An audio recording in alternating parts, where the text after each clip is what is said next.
जय गुरुदेव। सभी साधकों का मैं स्वागत करता हूं एक बार फिर से अपने YouTube चैनल सिद्धाश्रम मार्ग पर।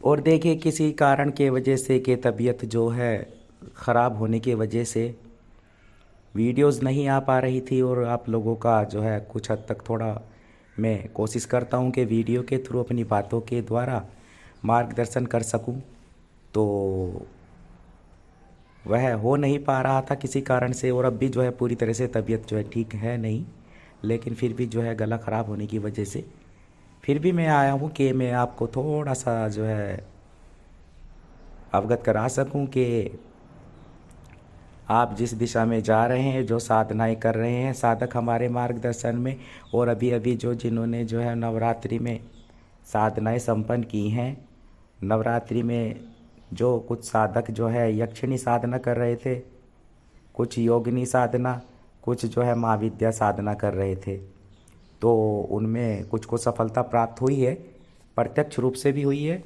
और हालांकि उनकी जो है गुप्त रखना पड़ता है हमें उन साधकों के आग्रह पर ही कि गुरुजी हमारी जो चीज़ें हैं उन्हें गुप्त रखा जाए, क्योंकि जो साधक सिद्धि प्राप्त कर चुके होते हैं वे सामने आते नहीं हैं और ना ही फिर अपना विवरण देते हैं।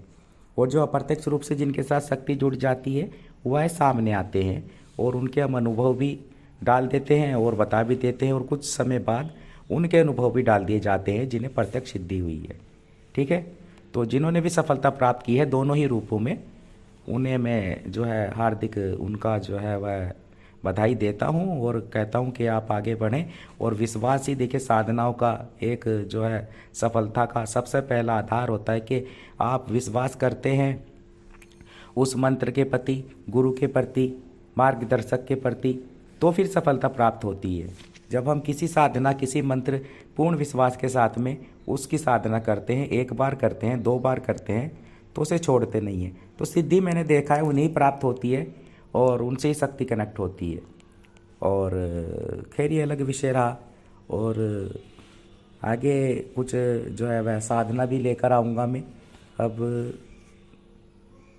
दीपावली का टाइम आ ही गया है, और जो साधक दीपावली के लिए साधना तैयार कर रहे हैं, साधना में बैठे हुए हैं, अब तो वो साधना कर रहे हैं, है ना, तो कोई समय निकल चुका है। अगर आपको सामग्री की व्यवस्था करनी होती है तो दीपावली से 10-15 दिन पहले ही करनी पड़ती है, ताकि आपके पास में साधना सामग्री पहुंच सके।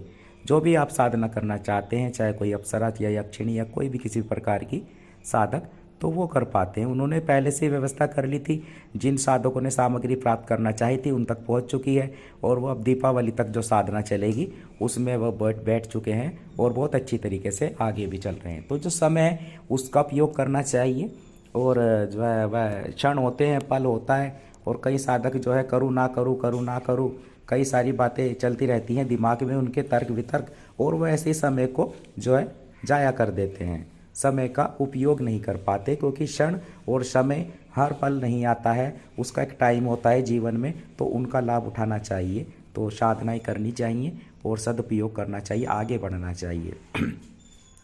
माफ़ कीजिएगा कि अभी जो है पूरी तरह से मेरी आवाज़ सही नहीं है। और जो कहा था कि मैं थोड़ा सा रामकृष्ण परमहंस जी जो थे, देखिए कभी कभी शक्तियाँ सामने खड़ी हो जाती हैं किसी किसी साधक के, आप अपने कार्य हेतु हमारा उपयोग क्यों नहीं कर रहे हो।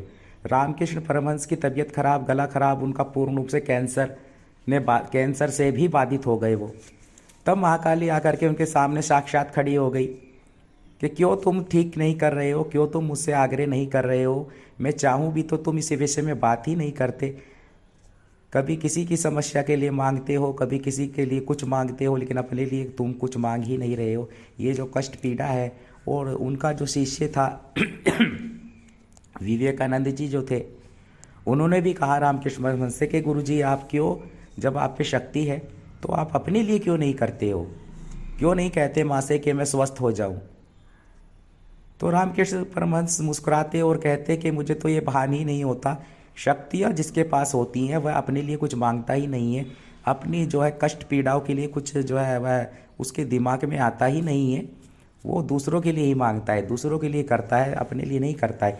जो कष्ट बाहरी पीड़ाएँ होती हैं, पीड़ा कष्ट होता है, बाधा होती है, वो सब कुछ गुरुदेव के चरणों में छोड़ देता है, शक्ति के ऊपर जो है वह ध्यान ही उसका नहीं जाता है, और यही क्रिया होती है। और रामकृष्ण परमहंस ने जो है वह कभी अपने लिए उन शक्तियों को अपने स्वास्थ्य को ठीक करने के लिए उपयोग किया ही नहीं है। ना महाकाली का किया है, ना ही उन्होंने जो अन्य सिद्धियां उन्हें प्राप्ति थी कि महाकाली का तो केवल एक वो इष्ट थी उनकी, जिनका नाम जो है दृष्टिगोचर हुआ है साधकों के बीच में, सभी लोग जानते कि महाकाली के वो उपासक थे। लेकिन जो उससे अलग थे वह रामकृष्ण परमहंस, वह अन्य कई शक्तियाँ उन्होंने अर्जित की हुई थी। यक्षिणी साधना भी उन्हें सिद्ध थी, बेताल साधना भी रामकृष्ण परमहंस को सिद्ध थी, और जो इससे अलग कई योगिनी साधना, कई साधनाएं उन्होंने प्रत्यक्ष सिद्ध की हुई थी। तो सभी जो सिद्धियां प्राप्त की हुई थी प्रत्यक्ष भी, वो सभी चाहती थी कि वह उन्हें उनका उपयोग करें, क्योंकि और लोगों के लिए वो उपयोग करते थे, लेकिन वह कभी उनके माइंड में आया ही नहीं। और इस चीज़ को एक साधक जब समझ पाता है, जब वो शक्ति प्राप्त कर लेता है, जब वह कष्ट बाधा पीड़ा में होता है, तो तब भी अपने लिए मांगता ही नहीं है। वो कहता ही नहीं उस शक्ति के लिए, उसका शक्ति को कि मैं स्वस्थ हो जाऊं। वो बस जो चल रहा है चलता रहता है, वो इस चीज़ को ध्यान नहीं देता। बस वह आप आंतरिक ऊर्जा, आंतरिक जो एक चेतना होती है उस पर गतिशील रहता है। तो वैसा ही भाव चिंतन आ जाता है उस साधक में। और फिर कहते हैं, कुछ साधक सोचते हैं कि हम धन मंगा लें, हम किसी धंधा यक्षिणी को सिद्ध कर लें, हम किसी योगिनी को सिद्ध कर लें, धन प्राप्ति कर ले। ऐसा भाव उनके मन में होता है, साधना करने से पहले होता है। लेकिन फिर कितना परिवर्तन हो जाता है जब आप उस शक्ति को सिद्ध कर लेते हैं, जब वह आपके साथ जुड़ जाती है। और ये आप तब समझ पाएंगे, वह साधक जो नए हैं, जब वह किसी शक्ति से कनेक्ट हो जाएंगे, पूर्ण रूप से जुड़ जाएंगे, और उनके हाथ में होता है कि उससे कुछ भी मांग ले, कुछ भी प्राप्त कर लें, वो उसको दे देगी। वो एक क्षण नहीं लगाएगी, वो कुछ घंटे लगा सकती है, लेकिन वो मांगते ही नहीं है, वो उस चीज़ को करते ही नहीं है। तो ये चीज़ हो जाती है। जब आपके पास चीज़ होती है तब आप उसको लोगों के हितार्थ के लिए उसे लगाते हैं, अपने हितार्थ, अपने स्वास्थ्य पूर्ति के लिए, है ना, नहीं लगाते हैं, नहीं करते हैं। तो वैसा ही होता है, वैसा ही जो चिंतन परिवर्तन हो जाता है। मैं कहता हूँ कि जब आप शक्तियों के कनेक्शन, उनके संपर्क में आते हैं, तो जो आपकी सोच पहले रहती है उससे बहुत ही ज़्यादा बदलाव उत्पन्न हो जाता है, एक अलग सोच उत्पन्न हो जाती है। जब हम बाहरी जो है एक शक्तियों के जो सूक्ष्म रूप की जो जगत की जो शक्तियाँ होती हैं, पारलौकिक शक्तियाँ होती हैं, चाहे वे अप्सराएँ हैं, चाहे वे गंधर्व हैं, चाहे वे देवता हैं, चाहे वे बेताल, जब हम उनके संपर्क में आते हैं तब सोच विचार बदल जाता है और एक जो है सही दिशा मिलती भी है। तो ऐसा नहीं है कि आप उपयोग ना करें उन शक्तियों का। कहने का मतलब ये नहीं है कि जब कोई कष्ट बाधा पीड़ा है, इतनी ज़्यादा है, तो आप कर भी सकते हैं। ऐसा नहीं है कि वो करती नहीं है, वो तो तुरंत हाजिर रहती हैं। जब वो दूसरों के कार्य करती हैं तो आपके कार्य क्यों नहीं कर सकती? वे क्षण भर में करेंगी आपके तो कार्य। तो ये चिंतन होता है, ये भाव होता है कि परिवर्तन उस साधक के जीवन में होता है। और मैं कहता हूँ कि फिर मैं आ जाता हूँ कि कुछ साधनाएं जो है मैं देता रहता हूँ, और कुछ साधनाएं मैंने जो है दी हुई भी हैं। अपनी वीडियो में आने वाली में भी कुछ भैरवी साधना और कई अन्य साधनाएं भी मैं देने वाला हूँ, जिन्हें साधक करें और लाभ उठाएं। और देखिए, कुछ साधक होते हैं जो कहते हैं कि गुरुजी, कुछ साधकों को पहली बार में ही अनुभव हो जाते हैं, कुछ साधकों को दूसरी तीसरी बार में भी अनुभव नहीं हो पाते। तो फिर क्या होता है कि देखिए, सबसे पहले क्या करते हैं साधक, जो नए नए साधक होते हैं, सबसे पहले वह प्रत्यक्षीकरण की ओर अग्रसर हो जाते हैं कि हमें प्रत्यक्षीकरण करना है। प्रत्यक्षीकरण में सबसे पहले क्या करेंगे वे? या तो अप्सरा साधना ले लेंगे। उससे पहले उन्होंने कोई गुरु मंत्र का पुरस्कार नहीं किया हुआ, कोई इष्ट भगवान शिव का कोई 1,00,000 2,00,000 जो है मंत्र जप नहीं किया हुआ, कोई जो है ऊर्जा स्थापित नहीं की हुई अपने अंदर, और सर्वप्रथम वो प्रत्यक्षीकरण में बैठ जाते हैं। प्रत्यक्षीकरण में बैठते हैं तो चलो अच्छी बात है, अगर वो करना चाहते तो कुछ भी घटित हो सकता है। जैसे मैं कहता हूँ कि साधनाओं में प्रत्यक्षीकरण वाली कुछ भी घटित हो सकता है व्यक्ति के साथ में। लेकिन फिर जब वो बैठता है साधक, तो एक बार में कभी कभी सफलता नहीं मिलती, दूसरी बार में भी नहीं मिलती, तीसरी बार में भी नहीं मिलती, हमें भी नहीं मिली। ऐसा नहीं है कि हमने कोई पहली बार में बैठ गए, पहली बार शक्ति सामने खड़ी हो गई, ऐसा नहीं होता। हर साधक के साथ ऐसा नहीं होता। ऐसा तो तब होता है अगर पूर्व जन्म से कनेक्ट है आप, पूर्व जन्म में आपने मंत्र जप किया हुआ है, ऊर्जा की हुई है, इस जन्म में नहीं किया हुआ, तो ये चीज़ें भी घटित हो जाती हैं उस साधना काल में। प्रथम बार के अनुष्ठान में ये चीज़ें साधक के साथ में होने लगती है ना। फिर आपको शक्ति को समय देना पड़ता है। वो कितना समय हो सकता है, 6 महीने भी हो सकते हैं, साल भी हो सकता है। उसके अंदर कितना मंत्र जप करेंगे, कितना बार अनुष्ठान करेंगे, कितना शक्ति का पीछा छोड़ेंगे नहीं। जैसे मैं कहता हूँ, कोई शक्ति बंधन में नहीं बंधना चाहती है। साधक सोचते हैं सर्वप्रथम हम अप्सरा में बैठ जाएंगे। कहीं भी चले जाइए, किसी भी दरबार में चली जाइए, खुशबू आना, पायल की झनकार आना, ये तो आपको मन को विचलित कर देना है, ये तो भटका देना है आपको कि आप छोड़ दे, विचलित हो जाए। बस ये 2-3 अनुभव दे करके फिर प्रत्यक्षीकरण नहीं होता है ना। प्रत्यक्षीकरण जब होता है जब आप उस शक्ति को छोड़ते नहीं हैं, उसमें देते हैं अपना टाइम। 6 महीने देंगे, साल देंगे, लगातार अनुष्ठान करेंगे, है ना। अगर ये आप कर सकते हैं तब आप साधना में आगे बढ़िए, तब आप लेके चलिए। वरना आप ये जो है मत चलिए साधना को आगे लेकर के। फिर आप जो है, मैं कहता हूँ, सामान्य पूजन कीजिए, क्योंकि फिर आप निराश हो जाएंगे, फिर आप निराश हो जाएंगे। इसलिए जो सिद्धाश्रम मार्ग की यूट्यूब चैनल है हमारा, यहाँ हम पहले ये नहीं कहते कि हम आपको ये करवा देंगे फिर बाद में कुछ और। जो वास्तविकता है कि अगर आप साधक बन सकते हैं, अगर आप में सामर्थ्य है, तभी आप लेकर के चलेंगे, है ना। वरना आप सामान्य दिया धूप बाती जो करे वो कर सकते हैं, है ना। और मैं जैसे कहता हूँ कि चुनौतियाँ जो स्वीकार करते हैं, जो आगे बढ़ते हैं, जो चुनौतियाँ लेते हैं हाथ में, जो किसी शक्ति को, कोई शक्ति चाहती नहीं है कि आपके सामने आ जाए, ये कोई भी नहीं चाहती। ये आप सबसे पहले आप बात समझ लें, ठीक है। ना कोई अप्सरा चाहती, ना कोई महाविद्या चाहती, ना कोई नहीं चाहता। वो चाहते हैं कि आपकी परीक्षाएं लें, आप में कितनी पात्रता है, उसमें कितना भी समय लग सकता है आपका। तो ये बात आप विशेषकर ध्यान रखें कि कुछ साधक होते हैं कि कहते हैं कि गुरुजी प्रथम बार, दूसरी बार। सब साधक ऐसे भी हैं जिन्हें प्रत्यक्षीकरण प्रथम बार में ही हो गया। साधक ऐसे भी है जो 6-6 महीने से लगे हुए हैं। साधक ऐसे भी है जो साल लग गया जिनको, ठीक है, लेकिन वे चल रहे हैं, गुरु के मार्गदर्शन में चल रहे हैं, उनमें क्षमता है और निश्चित रूप से वे सफलता प्राप्त करेंगे। सबका अलग अलग वो होता है टाइम कि किसके सामने कब शक्ति आना चाहती है, कब अप्रत्यक्ष रूप से जुड़ना चाहती है, कब प्रत्यक्ष रूप से जुड़ना चाहती है। तो ये सब चीज़ें होती है, एक विशेष टाइम पे दृष्टिगोचर होती हैं। तो ये होता है।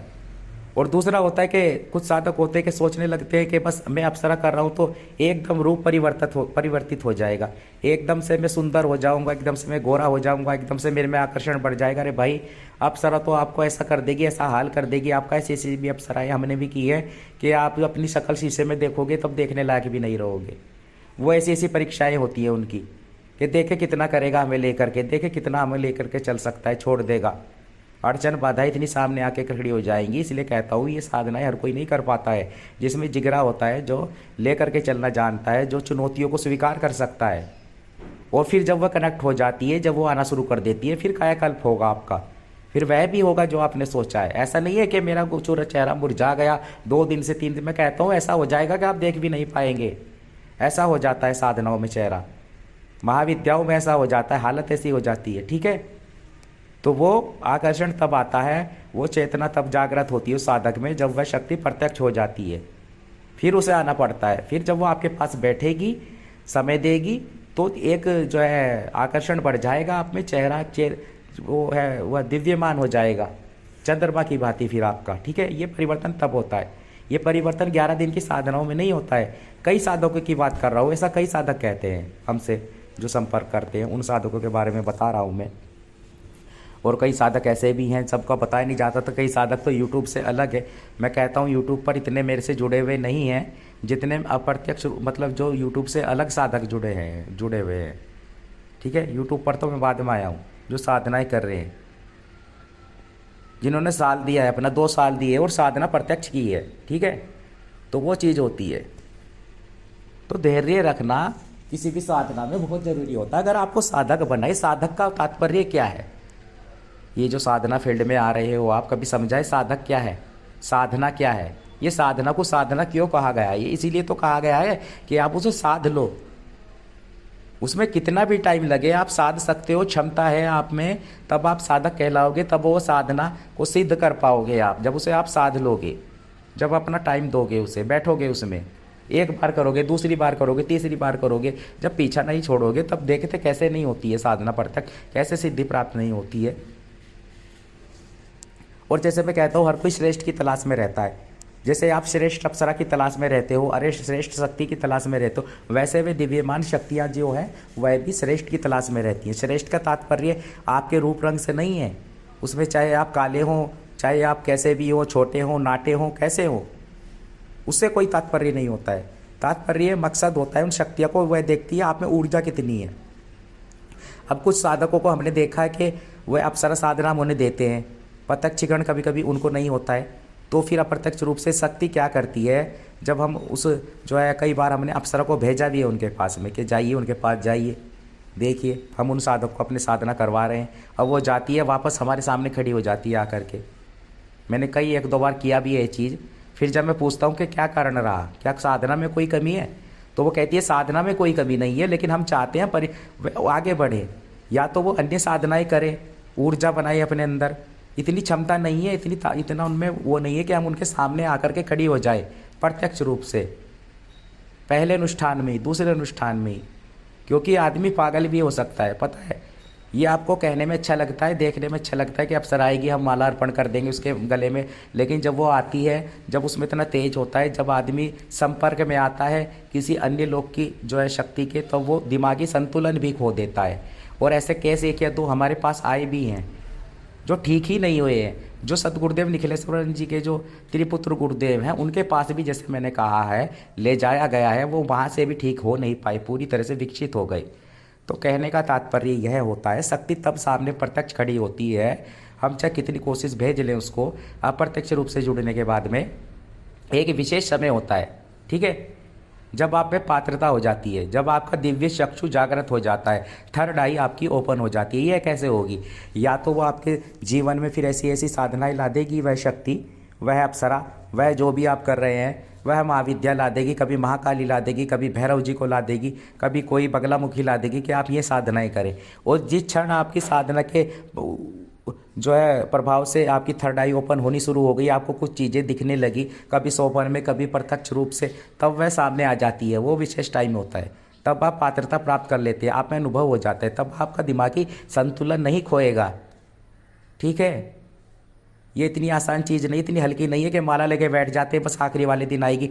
अरे वो आने को आ जाए, वो तो उसमें है कि वो आखिरी वाले दिन आ जाए, लेकिन अधिकतर इसलिए नहीं आती हैं क्योंकि वे विशेष टाइम का चुनाव करती है। कनेक्शन तो आपका जुड़ जाता है और घटित कुछ भी हो सकता है, आ भी सकती है वो आखिरी वाले दिन, लेकिन अगर आप में पात्रता नहीं है, अगर हम उसको भेजते भी आपके पास में, शक्ति में सब आप में ऊर्जा नहीं है, आप में क्षमता नहीं है, आप उसे प्रत्यक्ष देखेंगे तो आपका दिमागी संतुलन भी डिसबैलेंस हो सकता है। ये चीज़ होती है और वो हमको आके बताती भी है चीज़ के बारे में। तब जो है एक विशेष समय होता है, तब आपको आगे बढ़ना चाहिए गुरु के मार्गदर्शन में और मार्गदर्शक के मार्गदर्शन में, कि आप आगे बढ़ सको और साधनाएँ संपन्न कर सको, ठीक है, अपने में ऊर्जा स्थापित कर सको। तो मैं इसीलिए कहता हूँ कि वास्तविकता में रह करके आप साधनाएं संपन्न करें और फिर आप जो है वह सफलता भी प्राप्त करेंगे, निश्चित रूप से करेंगे। जो आप साधनाएं कर रहे हैं, जो आप अनुष्ठान कर रहे हैं, वह जो है फलीभूत होता ही होता है, ऐसा होता ही नहीं है। विलंब हो जाए, लेकिन इतना भी विलंब नहीं होता है कि कुछ साधक कहते हैं गुरुजी क्या तब आएगी। जो जल्दी प्रत्यक्षीकरण की चक्कर में रहते हैं और कोई ऊर्जा अपने अंदर बना के भी नहीं रखते, वो कहते हैं क्या गुरुजी जब आएगी, जब हम हमारे मुंह में दांत भी नहीं रहेंगे। अरे वो विशेष टाइम पर तब आएगी जब आपको उचित समय होगा, जब आप ऊर्जा अपने अंदर स्थापित कर लीजिए। मैं इसीलिए कहता हूँ गुरु मंत्र का पुरस्कार कीजिए। आप जो साधना सामने आ रही है, जो अप्सरा रख रही है साधना आपके सामने, वो साधना कीजिए। जरूरी नहीं अप्सरा की कीजिए, जिस महाविद्या की रख दी है वो महाविद्या कीजिए। जो मार्गदर्शक कह रहे हैं वह साधनाएं कीजिए, लगातार कीजिए, ठहराव नहीं है।